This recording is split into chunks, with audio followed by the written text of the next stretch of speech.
Olá, começa a partir de agora mais um episódio do Pode Sim, o podcast da categoria metalúrgica. Você nos acompanha pelo Spotify, YouTube e também pela rádio comunitária Vanguarda.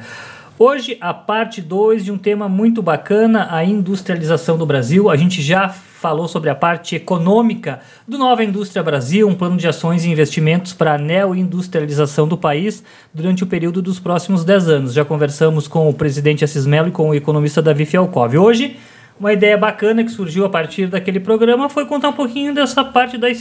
Tem uma história a nossa indústria, a industrialização no país, e dois convidados especiais para falar sobre isso.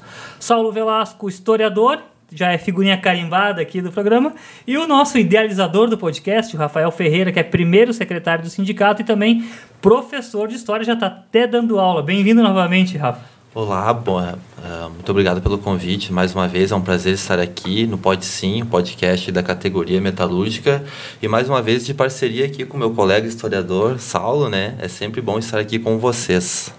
Saulo, bem-vindo novamente. Dessa vez vai levar a caneca para casa. Sim, eu estava esperando essa caneca desde o ano passado, mas infelizmente não pude vir aqui no último programa do ano que eu ia participar, mas hoje eu estou levando a caneca. E mais uma vez é uma satisfação aceitar o convite do Pode Sim, o Pode Sim dos sindicatos metalúrgicos, o podcast da categoria metalúrgica, e principalmente falando de história do trabalhador e principalmente a história, né, da classe trabalhadora do nosso país. Muito bem, o Brasil é conhecido sim por ser o país do agro, da agricultura, enfim, da agricultura familiar. Vamos contar um pouquinho dessa história, então, da indústria. Claro, não dá para dissociar com a história do trabalhador, né? Mas como é que começa aí a indústria no país? Quem é que... Pode ser o Rafa. Rafa, começa então, faz as honras aí. O que a gente poderia chamar de indústria também, muitas vezes as pessoas não se dão conta, que foi no período já do Brasil colônia ainda, né? Que foi a transformação da cana de açúcar no açúcar em si, né? Então, a gente vai ter os primeiros processos produtivos direcionados para um mercado externo. Então, o Brasil, desde cedo, ele vai ter aquela característica que a gente chama de grandes latifúndios, né? Mão de obra escrava, concentração de renda para uma pessoa, uma família, né? E essa monocultura, um produto só. No caso do Brasil, ele, desde cedo, então, ele extraía a cana e fazia o açúcar nos engenhos, né? Já era um processo, digamos assim, industrial, né? Processo que era direcionado ao mercado, porém, não mercado interno, externo, né? Quem ficava com todo o lucro, com certeza, eram os donos do latifúndio e também a nobreza europeia, a nobreza portuguesa, né?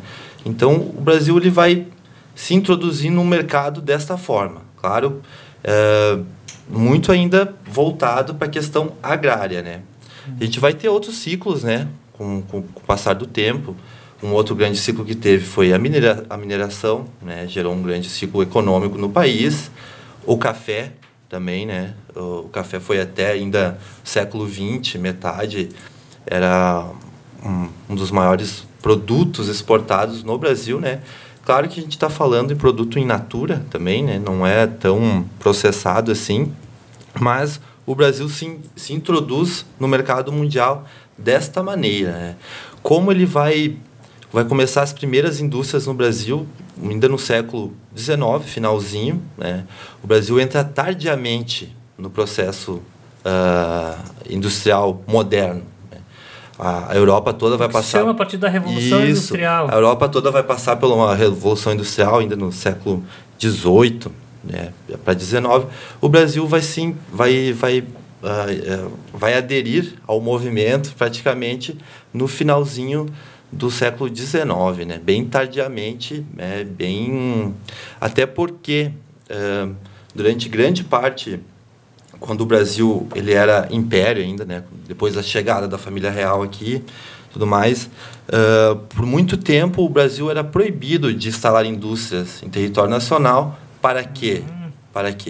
Para que os produtos da Europa pudessem ser vendidos aqui. Industrializados, que é algo que a gente sente esses reflexos disso ainda. Exatamente. Então, a história do Brasil resumidamente, do início era isso. Claro que a gente vai entrar... Sim, são muito mais detalhes. Depois, na fase assim, da industrialização pesada mesmo, começa com o Getúlio e depois com o Juscelino, né? E aí que a gente vai, de fato, ser um país competitivo, digamos assim, nessa parte industrial, né? Saulo, por que essa demora? O Rafa falou, teve a Revolução Industrial na Europa, demorou um pouquinho para chegar aqui. Para tu contar a partir desse período, então, por que tem essa demora? Por que o Brasil tem esse atraso, tem essa cultura de ser... Já é industrialização, mas era do agrário, né? Da cana-de-açúcar sendo transformada em açúcar, o café, de certa forma, sendo transformado, ainda ligado à agricultura. Por que a gente tem esse delay, digamos assim? Porque, vamos dizer assim, na questão desse atraso secular, ou que vai... E não se fala de um século só, ou seja, de vários séculos. Se pegarmos a Revolução Industrial, nós temos ali em torno de 300 anos, nós temos uma industrialização tardia no Brasil, 300 anos depois. Então é um atraso secular de vários séculos.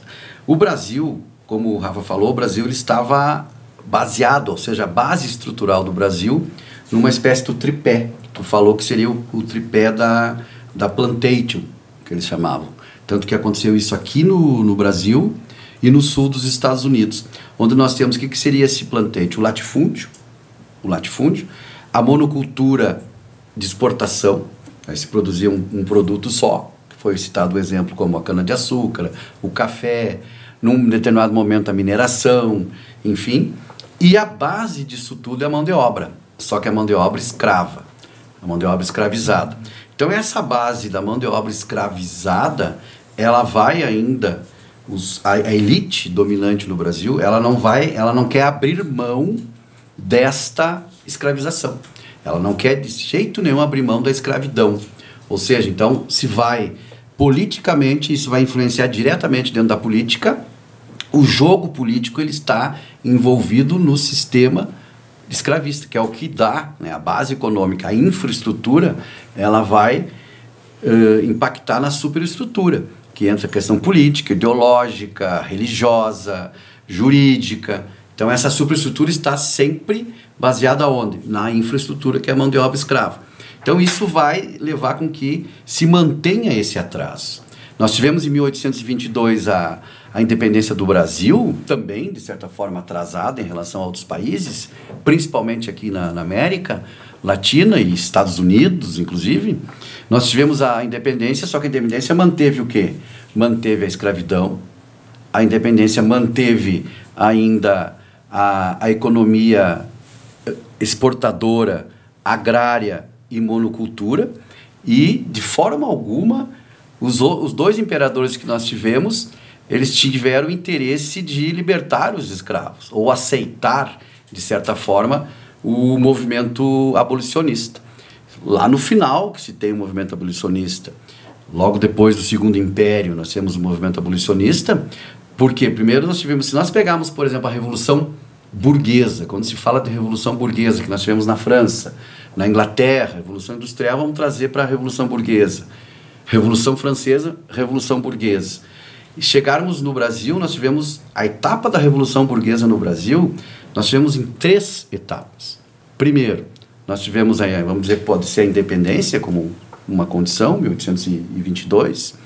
Depois, nós tivemos juntos, quase juntos ali, a abolição em 1888, junto com a República, então a segunda etapa. E a terceira etapa, ela só vai se concluir quando o Rafa falou aqui. Ela se conclui com a Revolução de 30.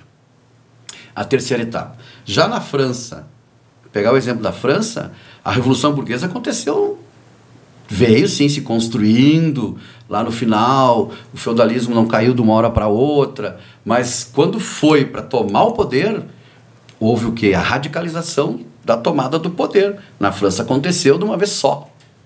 Na Inglaterra também. Agora no Brasil se dá em 3 etapas. Isso levou mais de 100 anos para se concluir uma revolução burguesa no Brasil. Então isso vai impactar diretamente na industrialização. Sem falar da proibição, por exemplo, da indústria aqui na época do sistema colonial. E sem falar, se pegando o exemplo do Getúlio, Nós falamos no final da questão agrária, por exemplo, que era o café. O Getúlio, ele entrou para a história, inclusive, com uma ação que ele toma de queimar o café. Ele queima o café. Ele queima o café de uma forma de certa forma, ele quer que o café mesmo perca esse espaço, perca, inclusive, poder econômico, e que essa classe dominante que antes eram os latifundiários do café, eles sejam substituídos. Mas não, eles não foram substituídos, mas eles tomaram uma outra forma de poder. Tinha na época a República do Café com Leite, exatamente, que era o que tinha, né? E eles não foram substituídos. Muitos se anteciparam, abriram mão, sim, daquele processo das lavouras, mas logo em seguida eles aproveitaram a mão de obra que estava vindo dos imigrantes. De certa forma, os ex-escravizados foram jogados na marginalidade, foram jogados à margem da sociedade, e de certa forma não foram jogados, e aí se vem uma nova mão de obra. Uma nova mão de obra em que, o que vai acontecer? Aí esses senhores, antes que eram os senhores do café, passam a ser os líderes dos partidos republicanos. De uma hora para outra, por interesses, eles viram de monarquistas e escravagistas para alguns abolicionistas, entre aspas, e republicanos, de uma hora para outra. Por quê? Pelo interesse de se manter no poder. Então, o Brasil, dá para se dizer que o nosso país, ele é um país das rupturas incompletas. Tem as rupturas? Tem. Falamos em Revolução Francesa, Revolução Industrial, mas no Brasil nós tivemos as rupturas incompletas. As classes dominantes anterior, elas conseguem se manter no poder e até mudando de roupa. Junto, se nós pegar a história do Brasil, nós vamos até inclusive com a eleição do Lula, a partir de 2003, em 2002, quando ele assume em 2003, se nós pegarmos a parte das classes dominantes estavam também, inclusive na chapa. Não estou dizendo que está errado. Eu só estou dizendo que é a nossa realidade. A ruptura incompleta. Eu não estou dizendo que está errado. Estou dizendo que está certo. Inclusive, isso faz o link com o projeto da Nova Indústria Brasil. Que nós temos que também alimentar, criar esse projeto de desenvolvimento industrial e que, querendo ou não, vão se beneficiar também os empresários. E tem, nesse momento. Só que demonstra que o processo é de rupturas incompletas. Hein, Rafael, é bacana esse modo como vocês estão contando nessa história. Poderia ter outro viés, o viés dos empresários. Fulano de tal veio aqui, montou a indústria tal, o empresário tal, gerou emprego tal. Não, esse viés histórico que vocês trazem é muito bacana para a gente chegar, como o Saulo falou, até na nova indústria que não surgiu do nada. Não, com certeza não foi do nada, né? A gente sempre se apoia e sobe em degraus da história, né? Então, a gente vê as coisas acontecendo, se transformando e, assim, não é do nada, não, né? E não é, eu quero dizer assim, não é, veio um empresário tal, veio a empresa tal e desenvolveu, não, é a questão dialética, tem a exploração da mão de obra tal, tem os interesses de uma classe tal, é isso, é assim que se vai construindo a industrialização feita dessa forma também. E a gente nós estávamos falando ali fora antes, aí a importância do Estado, a importância do poder do Estado. Se nós falamos, o Rafa falou do Getúlio, eu falei da Revolução de 30, através do Estado que se dá o incentivo à industrialização. O Getúlio foi um latifundiário. O Getúlio nasceu em São Borja, tinha latifúndios, criador de gado, descendentes tanto de maragatos e chimangos, e esse latifundiário que faz a Revolução Burguesa no Brasil, que conclui ela, porque não foi um burguês que concluiu, e sim, muitos tiveram seus benefícios com o Getúlio. Podemos falar o que quiser do Getúlio, mas o saldo do Getúlio é um saldo positivo. Se botar conta corrente, como se fosse conta corrente, aprontou bastante? Sim. Cometeu erros? Sim. Mas nessa questão da indústria, de construir a base nacional de desenvolvimento do Brasil, o Getúlio tem um saldo positivo. Deixa eu contar uma coisa para vocês, então. Eu tive uma ocasião fazendo a cobertura das eleições na Venezuela na época do Chaves, e num dos meus passeios, visitas lá, era uma espécie de museu, um local que tinha o hall da fama dos comunistas. Aí eu fui olhar, legal, aqui ó, o Che Guevara, Fidel Castro, Mao Tse Tung, Lenin, Marx, vários quadros e tal. Mas quem é esse aqui? Tinha o quadro do Getúlio Vargas lá.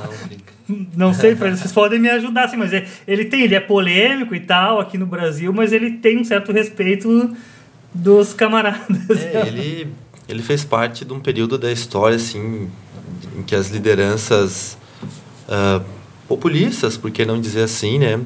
Elas se ergueram, mas, digamos assim, que nem o Saulo falou, penderam um pouco mais para a esquerda do que à direita, sabe? E se tu vai pegar isso num período dos anos 30 até os anos 50, os anos 50 principalmente, era Guerra Fria, né? Se você não tivesse alinhado a um lado, você automaticamente era considerado do outro lado, né? Então, para muitos, qualquer mínima intervenção social que se faça, um mínimo de bem-estar para a nação, já é considerado um comunismo, né? Sendo que se vai pegar mesmo e fazer a lista certinho, de comunista ele não tinha nada, né? Mas tava lá, só achei curioso que ele estava no hall da fama lá dos comunistas. Muito pelo contrário, ele até entregou alguns comunistas de bandeja, né? Para alguns regimes totalitários, enfim. Mas, assim como o Saulo falou, tu vai pegar o saldo ficou positivo. Por quê? Pelo incentivo à indústria, pelo investimento que teve, pelo, vamos dizer assim, a boa relação que ele também teve com a questão dos sindicatos, né? Eu não vou dizer que antes dele não existia sindicato, que existia, tá? Sempre, né, que sempre existiu, mas desde que existiu o capitalismo, os trabalhadores se reúnem de forma a defender seus interesses e se organizam dessa forma. Porém, o Getúlio, ele vai alinhar um pouco os sindicatos à estrutura governamental. E o que ele vai fazer também? Vai fazer o seguinte, um sindicato por categoria, né?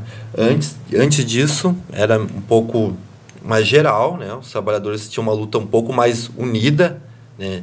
Se a gente vai pensar dessa forma, a gente vê que fragmentou, sim, a luta sindical, pode ter fragmentado, talvez hoje... Por isso se unem em centrais agora, né? Mas, isso. Enfim. Mas, assim, ele deu, como é que vamos dizer assim, uma tranquilidade até um pouco jurídica aos sindicatos, né? Tirou, assim, daquela ilegalidade que era antes, né? Então, para os trabalhadores, isso é importante, ter uma organização legal, né, em que seja possível se filiar, né.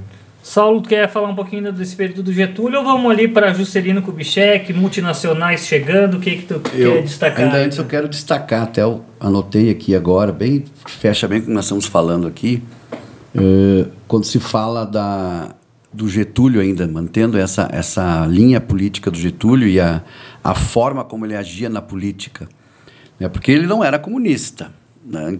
Isso é certo, não era socialista, né? Ele tinha dentro num dos livros de cabeceira, o livro do Augusto Conte, mas também não era positivista. Mas, porém, o Getúlio ele foi, vamos dizer assim, um ícone político e também não parecia, mas também intelectual. Pode não ter escrito nada, deixado nenhum livro, porque talvez a ação política dele não dava tempo para fazer isso. Mas deixou um legado muito grande nessa questão, inclusive política. Ele também, por exemplo, tentou cooptar o Prestes, não conseguiu. Ele também tentou abafar um pouco o Salgado. Então, nós temos aí um comunista, tentou flertar com o Salgado, também não conseguiu. Aí temos o Prestes, que se filia ao Partido Comunista depois, e o Salgado fascista. Então, Getúlio, querendo ou não, namorou com os dois lados. E também flerta, de uma forma, lá no início, com o próprio Mussolini. Mas também não dá para chamar o Getúlio de fascista. Então, esse é o Getúlio. Estava jogando com o que tinha na época. O interessante do Getúlio é que, no momento, pegando o contexto da Segunda Guerra Mundial, do crescimento do fascismo e do nazismo, o Getúlio ele declara guerra em 22 de agosto de 1942, declara guerra ao nazismo. Declara guerra ao nazismo, aí depois os pracinhas vão para a Europa, vão para a Itália, e aí o Getúlio, o que ele ganha com isso, fazendo essa aliança com os aliados? Nós ganhamos aqui o processo de industrialização do Brasil a partir do quê? O crescimento desse processo, o grande impacto desse processo, a partir da criação da siderúrgica nacional. O Getúlio ganha dos Estados Unidos uma siderúrgica. Ele ganha uma siderúrgica e nós temos a base, inclusive, para iniciar, inclusive, a partir daí, a própria questão da Petrobras depois. Então, o Getúlio começa a ganhar corpo dentro de setores da indústria nacional. Isso é interessante. Tanto da indústria nacional, porque aí nós vamos começar a ter uma divisão entre a indústria nacional e a indústria internacional. Ele vai ser aliado da indústria nacional e, ao mesmo tempo, vai ser combatido pelo capital estrangeiro. A partir daí, o Getúlio começa a ganhar amigos e inimigos. Inimigos que são ligados ao capital internacional, ao imperialismo internacional, inimigos dentro do Brasil, como o próprio Carlos Lacerda.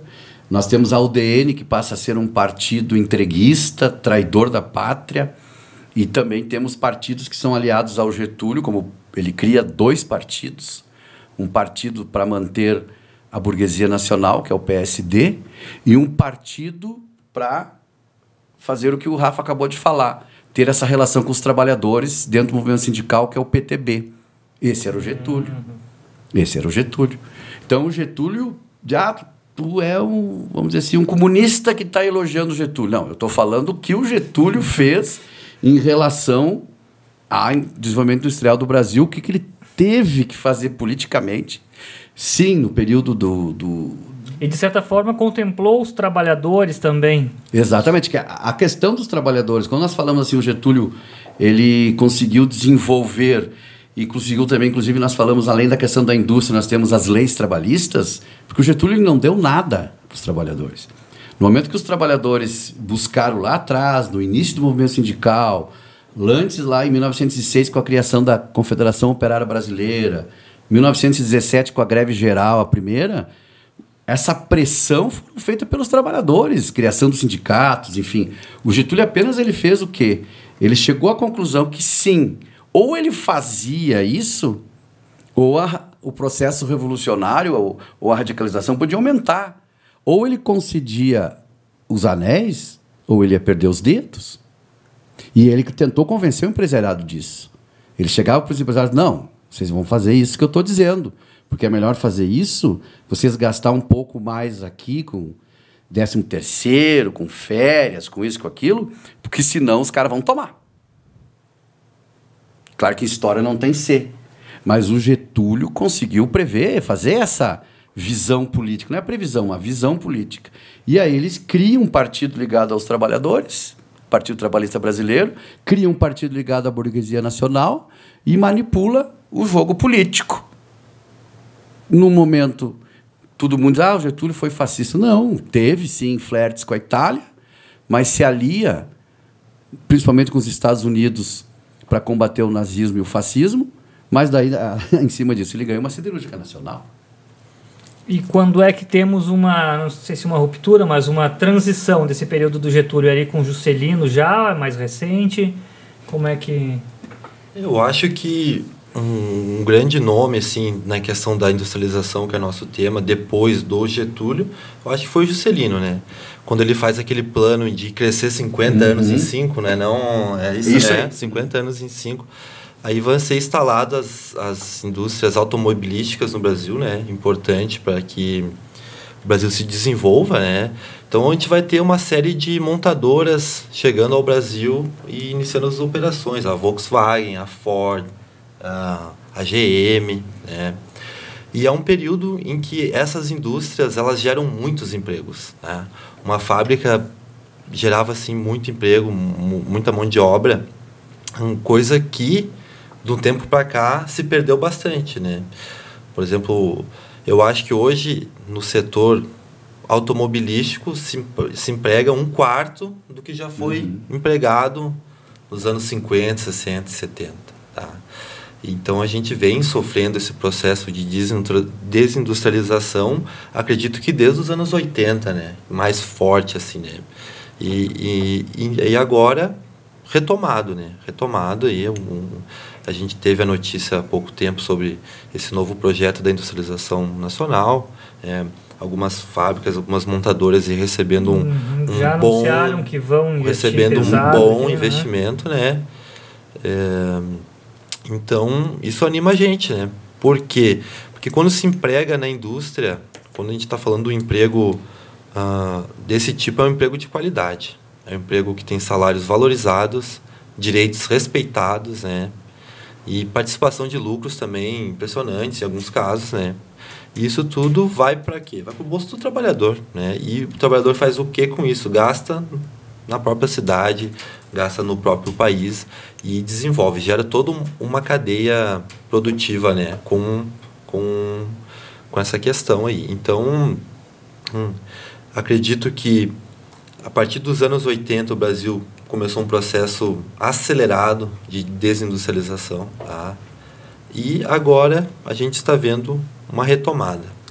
O assunto é amplo, né, pessoal? É bom, a gente vai conversando, mas daqui a pouco já está terminando o episódio. Então, eu vou dar um encerramento aqui, mas para a gente não deixar cair a peteca. Saulo, o que desse Nova Indústria Brasil, esses aspectos históricos que vocês trouxeram, ele pega alguma coisa, ele se aproveita, ele aprendeu com erros, acertos do passado? O que tu acha? Quando eu falei da Petrobras, eu vou usar para nós poder ter, né, uma conclusão assim, né, mas eu vou usar o exemplo da Petrobras. E vou usar imagens, né, eu vou tentar aqui lembrar de duas imagens. Da criação da Petrobras, em 1953, com o decreto do Vargas. Com a campanha Petróleo é Nossa. Exatamente, quando nós tivemos a campanha Petróleo é Nossa, que inicia lá ainda com a UNE, movimento estudantil, grandes setores da sociedade, amplos setores da sociedade, trabalhadores, partidos envolvidos, aonde nós temos a imagem do Getúlio com a mão de petróleo, com o petróleo. Ele mancha, coloca lá o petróleo. E fazendo uma relação do então presidente Getúlio Vargas, nesse processo de industrialização e a importância da Petrobras para o Brasil e se manter a Petrobras no Brasil, para o Brasil e no domínio do Estado brasileiro, vou lembrar do pré-sal, do investimento que o Estado fez no pré-sal, que eu vejo que foi um novo avanço, um salto de qualidade, e agora se dá um novo salto de qualidade com esse projeto da Nova Indústria Brasil. E vou lembrar da imagem do presidente Lula, que ele, inclusive com a mão, que ele não tem um dedo, que ele perdeu trabalhando, perdeu na metalúrgica, perdeu no torno, também com o petróleo. Então essas duas imagens demonstram a participação, a importância de ter um governante que tenha sim interesse em desenvolver o Brasil de forma que crie emprego, soberania, ampla democracia e que os trabalhadores sejam beneficiados com isso. Sim, a luta de classes vai continuar, o enfrentamento continua, mas vai minimizar muitas coisas, principalmente no bolso do trabalhador. Rafa, concordo, o Nova Indústria Brasil tem paralelo na história, é algo novo, é uma retomada? Eu acho que, como tudo na história, é algo novo, mas que traz traços do passado, né?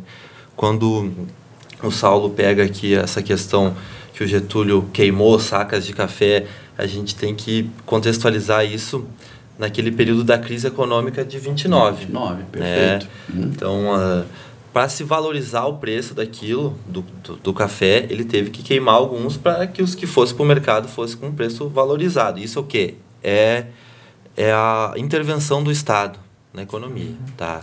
O que a gente fala, quando a gente fala industrialização, um projeto de industrialização, é isso. É a intervenção do Estado, né, na economia novamente. Isso faz com que os preços se regulem, isso faz com que novos empregos sejam criados, né, e que o desenvolvimento social aconteça. Então, existe sim algo de novo, mas carrega o passado também, né? Muito bem. E encerrando já então, obrigado, Rafa, por ter participado novamente aí. Rafa, idealizador aqui do Pode Sim e professor de História agora. Obrigado. Tá certo, eu agradeço, viu, Márcio, Duda, Saulo, agradeço mais uma vez o convite, é sempre bom estar aqui e sempre que precisar, estou aqui. Valeu, Muito um abraço bem. aí, queridos ouvintes. Saulo, brigadão por ter participado. Mais essa aula de História também aqui, 2 historiadores, professores de História, e até que, enfim, é um recordista de participações, o Saulo, e não tinha levado a caneca para casa ainda. Eu que agradeço mais uma vez o convite, agradeço a equipe, Duda, Márcio, o parceiro de sempre aqui, o Rafa, historiador, professor e também Trabalhador metalúrgico, dirigente sindical. Então ele consegue unir tanto a parte mais da teoria do conhecimento junto com a prática. Por isso que tá ficando tudo branco esses cabelos, é muita função, viu? Muita função. Obrigado. Muito obrigado a vocês e obrigado a todos que nos acompanharam pelo Spotify, pelo YouTube e também pela Rádio Comunitária Vanguarda. E até o próximo episódio do Pode Sim, podcast da categoria metalúrgica.